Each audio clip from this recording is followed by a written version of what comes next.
الرحمن الرحيم قد سمع الله قول التي Recording in تجادلك progress. في زوجها وتشتكي إلى الله والله يسمع تهاوركما إن الله سميع بصير الذين يظاهرون منكم من نسائهم ما هن أمهاتهم إن أمهاتهم إلا اللائي ولدنهم وإنهم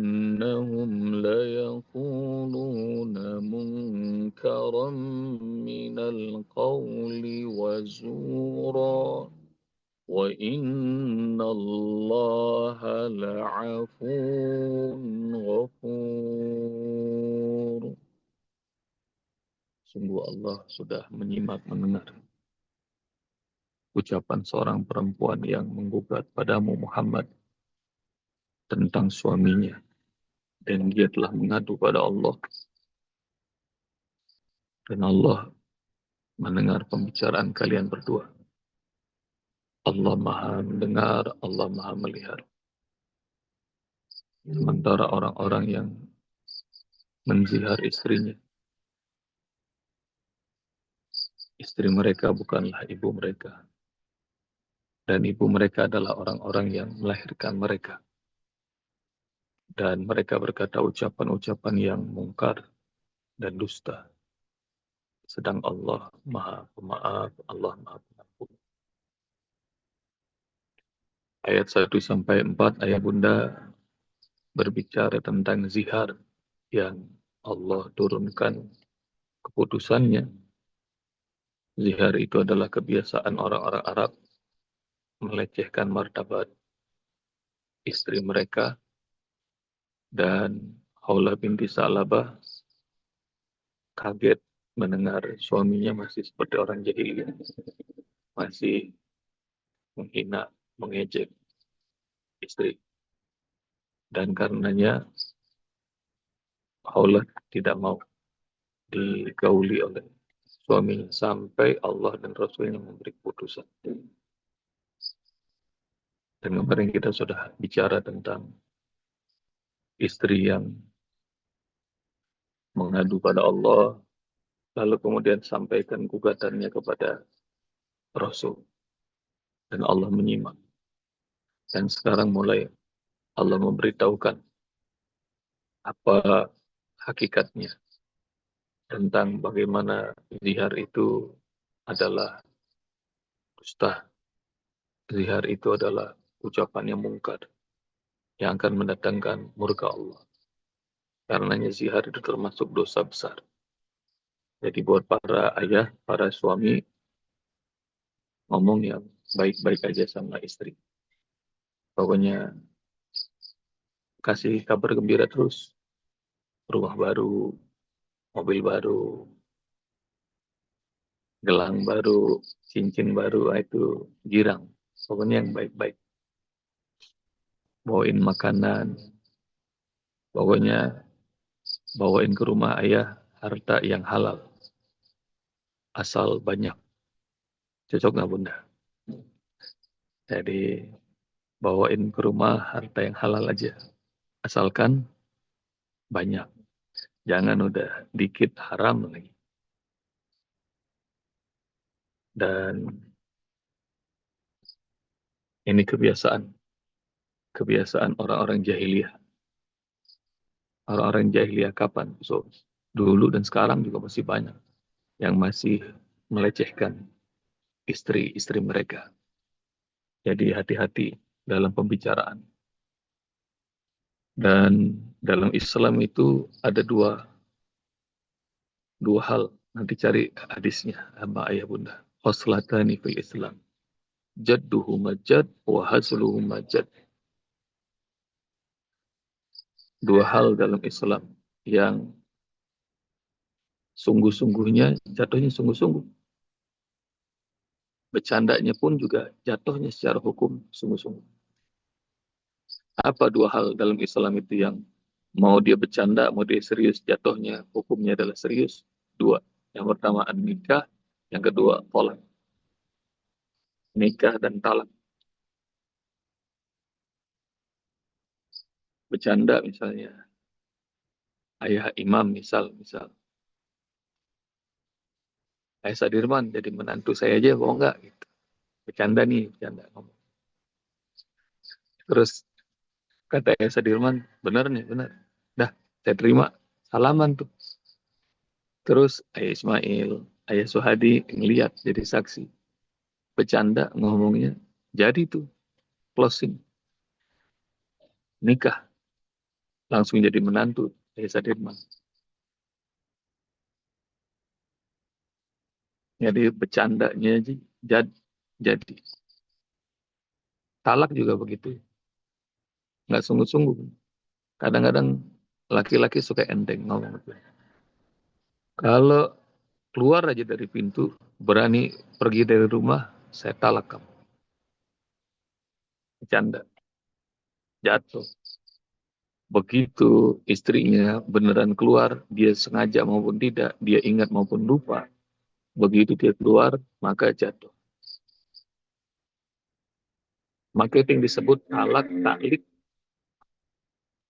Nah, biasanya penghulu di Indonesia ini nyuruh suami baca itu. Sigot taklik, pernah dengar nggak? Sigot talak taklik yang digantung. Dan itu tidak ada dalam sunnah Rasulullah. Jadi kalau suaminya nggak mau bacakan, maka nggak ada persyaratan ini nggak bakal jadi. Kalau saya tidak memberi nafkah lahir batin kepada istri saya selama sekian bulan berturut-turut, atau saya membiarkan istri saya sekian bulan berturut-turut, maka jatuh talak saya. Ntar dia sengaja maupun tidak, dia itu sadar maupun tidak, kalau semua syarat itu terjadi, jatuh itu talaknya.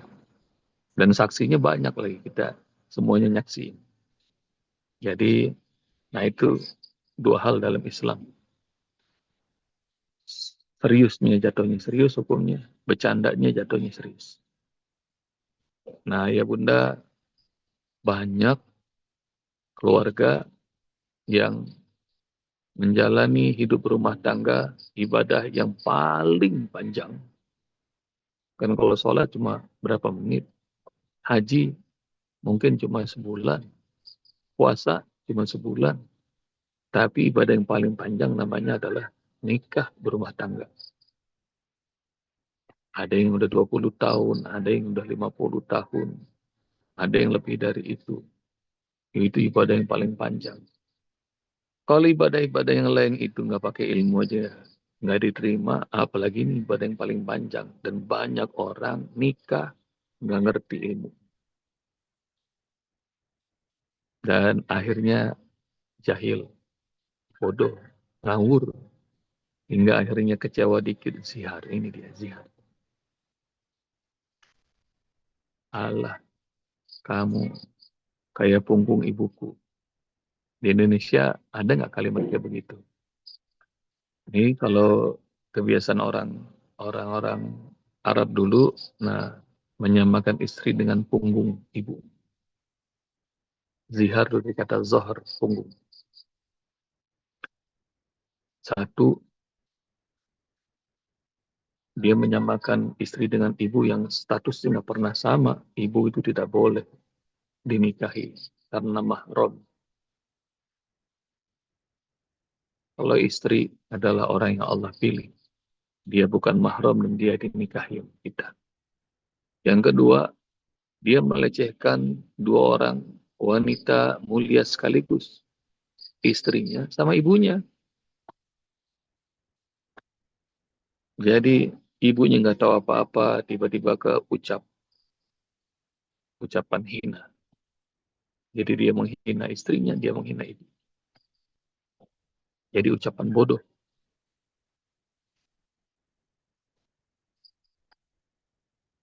Itu Allah sebut mahunna ummahatihim. Enggak. Statusnya enggak sama. Ibu dengan istri, statusnya enggak sama. Istri boleh kalian nikahi, ibu tidak boleh. In ummahatuhum illallai waladnahum. Dan ibu itu orang yang melahirkan kalian.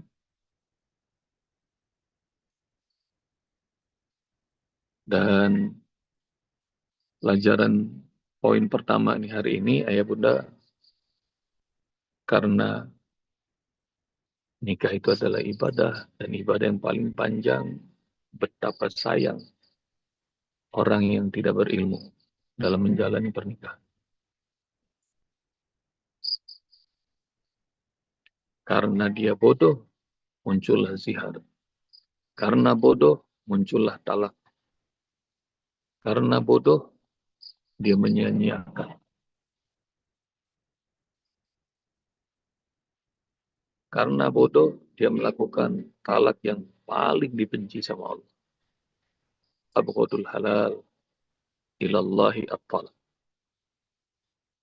Ayah bunda, cari hadis ini. Penting bagi kalian. Rasul mengatakan, perkara halal yang paling Allah murka adalah talak. Perkara halal yang paling Allah murkai adalah talak. Perceraian.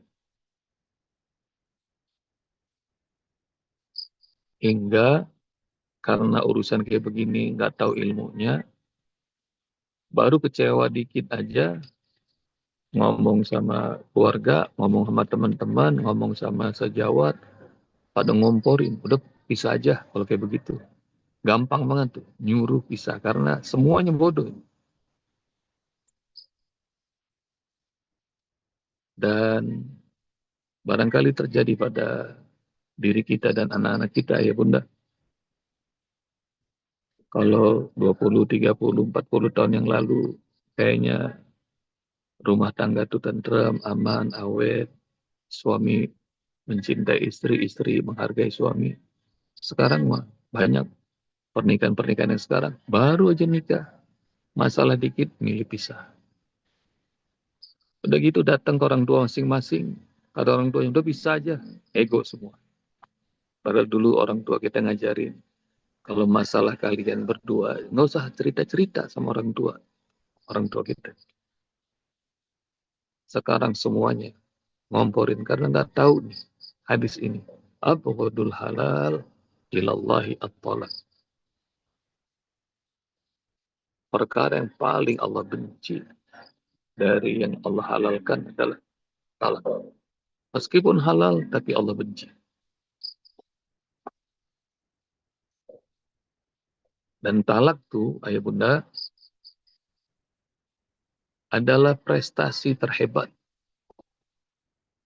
dari iblis, setan, jin, dan bala tentaranya. Sebab ulang, talak itu adalah prestasi terhebat dari iblis, setan, jin, dan bala tentaranya.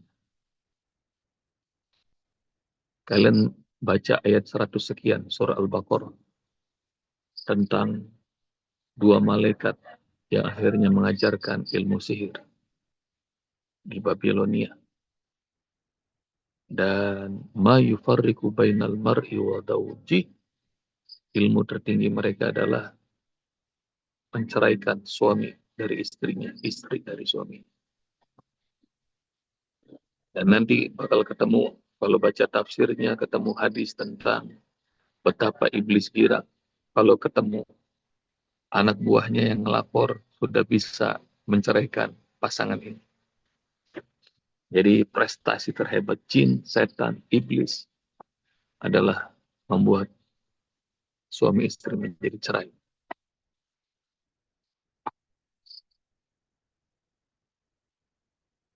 Karena itu harus berilmu. Ini ibadah yang paling panjang. Dan ngasih nafkah lahir batin kepada istri, kepada anak-anak itu adalah kemuliaan buat para suami. Banyak sekarang para suami ini nggak mau ngasih nafkah karena beralasan istrinya udah punya penghasilan. Ada nggak kayak begitu ya? Banyak. Saya kalau dapetin orang curhat mau cerai kayak begini, masalahnya banyak banget. Hanya gara-gara suami nggak mau ngasih nafkah, istrinya udah punya penghasilan. Sabda Rasulullah SAW, barangkali ayah bunda belum pernah dengar. Rasul bilang, seseorang punya 4 dinar. Dinarun anfaqtahu fi sabilillah, 1 dinar kau infakkan di jalan Allah untuk berjihad. Wa dinarun tasaddaqta bihi ala miskin. Dinar kedua kau berikan sedekah kepada orang miskin. Wa dinarun fi riqabah anfaqtahu fi riqabah. Dinar ketiga kau berikan untuk membebaskan budak. Wa dinarun anfaqtahu ala ahlika. Dan yang dinar keempat engkau nafkahkan kepada istrimu, kepada keluargamu. A'dhamuha ajra, dari 4 dinar ini, yang hebat-hebat semuanya dalam ibadah ini, yang paling besar pahalanya kata Rasulullah, allati anfaqtahu ala ahlika, yang kau berikan kepada istrimu. Dari semua ini, yang paling hebat adalah yang kau berikan pada istrimu. Yang ngalahkan infak 1 dinar dalam jihad, ngalahkan infak 1 dinar untuk sedekah kepada orang miskin, ngalahkan 1 dinar infak untuk membebaskan budak. Maka kalau ngasih nafkah itu adalah kemuliaan buat para laki-laki. Jadi kemuliaan, kebahagiaan. Karena kita sudah mengalahkan pahala jihad, pahala bebaskan budak, pahala sedekah kepada orang miskin. Dan juga buat para bunda, buat para istri, kalau suami ngasih nafkah, jangan lupa ucapkan hamdalah, terus doa. Doain suaminya. Jangan baru nerima, cuma segini bang. Awas nih, kalau udah bos belum ajarin masih ngomong begitu sama suami. Dikasih sedikit alhamdulillah, dikasih banyak alhamdulillah. Cuma alhamdulillahnya beda, agak kencengan dikit kalau banyak ya. Jadi angkat tangan, doain. Banyak suami yang suka ngadu ke Usbob, ya Allah, Usbob, tadi saya sedekah sama pengemis perempuan di jalan, baru dikasih 10.000 aja, ngangkat tangan, doanya panjang banget. Rasanya perempuan di rumah saya belasan juta dikasih setiap bulan, kagak pernah ngangkat tangan doa. Doa, ayah bunda, doain suami. Jadi suaminya girang. Tuh bunda ini udah ngelus-ngelus ayah Ismail tuh. Insya Allah, ayah disayang suaminya, disayang istrinya. Jadi lihat penting ilmu dalam berumah tangga. Ini ibadah paling panjang. Ibadah paling panjang. Habis deh. Udah habis ya waktunya.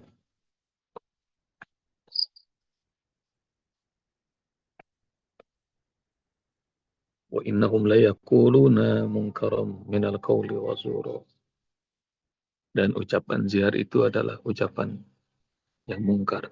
Kalau Allah bilang mungkar itu dosanya besar. Dan kalian bakal tahu ayah bunda, nanti betapa besarnya ucapan itu konsekuensinya karena harus bebasin budak, puasa 2 bulan, memberi makan 60 orang miskin. Susah tuh nebus ucapan yang salah. Dan yang lebih susahnya lagi adalah menyembuhin hati yang luka. Itu lebih susah lagi. Dan kalau Allah bilang ini ucapannya mungkar, tandanya dosa besar. Wazuro, dan itu ucapan dusta. Maknanya dusta merendahkan martabat dua orang wanita mulia, istri dan ibunya. Ibunya nggak tahu apa-apa. Dia libatkan. Usbab nanya, gimana kalau nggak sengaja ngebandingin istri sama ibu? Misal, dimasakin sayur asam sama istri, terus suami karena dari kecil makan masakan ibunya selalu terkenang dan lidah pertamanya itu adalah masakan ibunya, jadi pasti yang paling enak udah tuh masakan ibu. Dimasakin sayur asam, tiba-tiba ngomong, ini kayaknya kalau Umi bikin ini asamnya kurang dah. Nah, misal, suka begitu nggak ya? Saya juga suka gitu, kelepasan. Ntar langsung dah cemberut yang masak. Nah, kalau begitu minta maaf dan itu tidak termasuk zihar, enggak. Bukan perkataan yang melecehkan. Gara-gara kurang garam aja nanti dikasih punggung. Jadi minta maaf. Karena kadang kan laki-laki suka ngomong kurang kurang sadar. Perempuan sensitif. Nah, karenanya ya Bunda, yang model-model begitu tadi itu Usbub kasih tahu. Setan, jin, iblis seneng banget nyari-nyari perkara yang lagi adem-adem satu aja ucapan. Baik dari perempuannya, baik dari laki-lakinya. Satu aja keucap, langsung dek di hati. Nah, sering-sering minta maaf. Bunda, ada dalam hadis riwayat Muslim kalau nggak salah. Salah satu perempuan ahli surga yang ditunggu nama surga adalah perempuan yang kalau setiap malam pegang tangan suaminya. Tuh lihat ayah Andung langsung ngasih kode tuh ke Bunda Lucy. Dan kemudian perempuannya, istrinya nanya, apakah engkau sudah meridhoiku? Nah, setiap malam tanya. Yang sama pasangan langsung pada ketawa-ketawa nih. Jadi perempuan yang soleha yang ditungguin sama surga adalah perempuan yang setiap malam pegang tangan suaminya dan dia mengatakan, aku tidak akan bisa tidur malam ini kecuali engkau meridhoiku. Aduh, cakep banget itu. Romantis tuh hadis. Tolong cari ya. Saya pernah sampaikan khutbah nikah kayak begini, saya sampaikan hadis. Masya Allah. Jangan pasangan yang nikah. Yang udah tua-tua aja malah kelepak-kelepak tuh. Banyak yang belum tahu.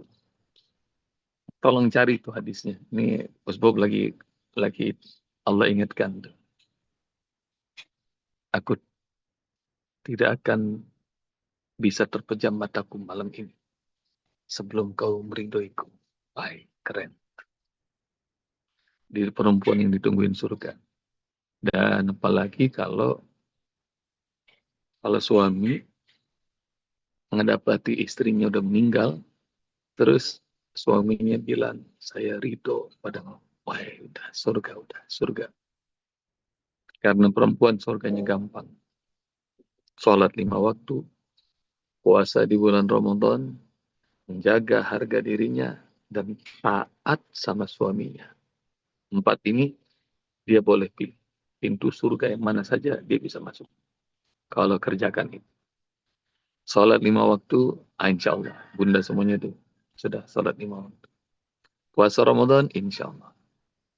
Menjaga harga diri, tidak pernah berzina, insya Allah. Nah, yang beratnya yang nomor 4 nih. Dapatkan ridho suami. Dan dapatkan ridho suami, lakukan setiap malam, Bunda.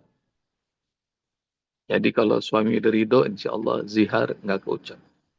ucapan-ucapan yang aneh-aneh nggak bakal terlontar dari mulut.